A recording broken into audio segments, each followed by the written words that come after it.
സ്റ്റേഷനിൽ വിളിപ്പിച്ച് ഞാൻ വളരെ വ്യക്തമായിട്ട് കാര്യങ്ങൾ പറഞ്ഞതാ നിങ്ങളോട്. എന്നിട്ടെന്താടി അനുസരിക്കാൻ ഒരു ബുദ്ധിമുട്ട്? സാറേ, ഈ എടി പൊടി എന്നുള്ള വിളിയൊന്നും വേണ്ട. സാറിനോട് പറഞ്ഞിരുന്നത് ഹരിയുടെ വീട്ടിൽ ഒന്നിച്ച് താമസിക്കാൻ പാടില്ലെന്നല്ലേ? ഞങ്ങളിപ്പോ 2 വീട്ടിലാ താമസിക്കുന്നത്.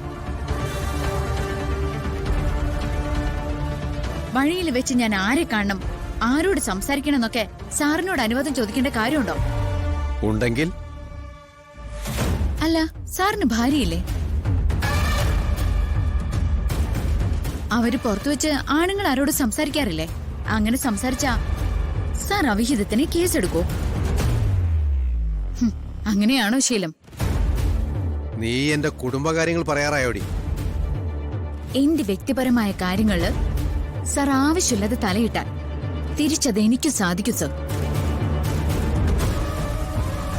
പോലീസ് സ്റ്റേഷനിലെ 4 ചുവരുകൾക്കുള്ളില് സാറ് ചിലപ്പോ രാജാവ് കളിക്കുന്നുണ്ടാവും. പക്ഷേ അവിടുന്ന് പുറത്തിറങ്ങിയിട്ട് ആ കളി എന്നോട് വേണ്ട.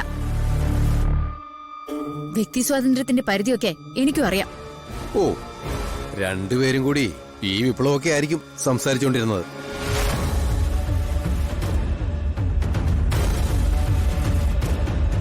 കളിച്ചു തുടങ്ങിയാലേ അവസാനം വരെ രണ്ടുപേരും ഗ്രൗണ്ടിൽ ഉണ്ടാകണം. അല്ലാതെ തലകുനിച്ച് പിന്തിരിയാനാണ് ഭാവമെങ്കിൽ പുറകെ വന്ന് തേടി പിടിച്ചാണ് എന്റെ ശീലം.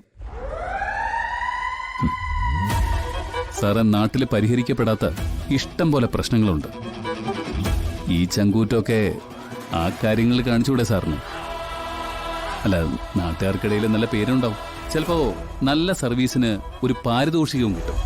എന്തിനാ സാറേ മറ്റുള്ളവരുടെ വാക്കും കേട്ട് ഈ വില കുറഞ്ഞ പണിക്ക് നടക്കുന്നത്?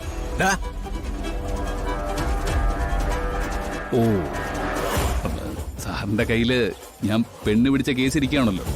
എന്റെ വായടയ്ക്കാൻ അത് ധാരാളമാണ് അല്ലേ? സാറേ, ഒന്ന് പോ സാറേ.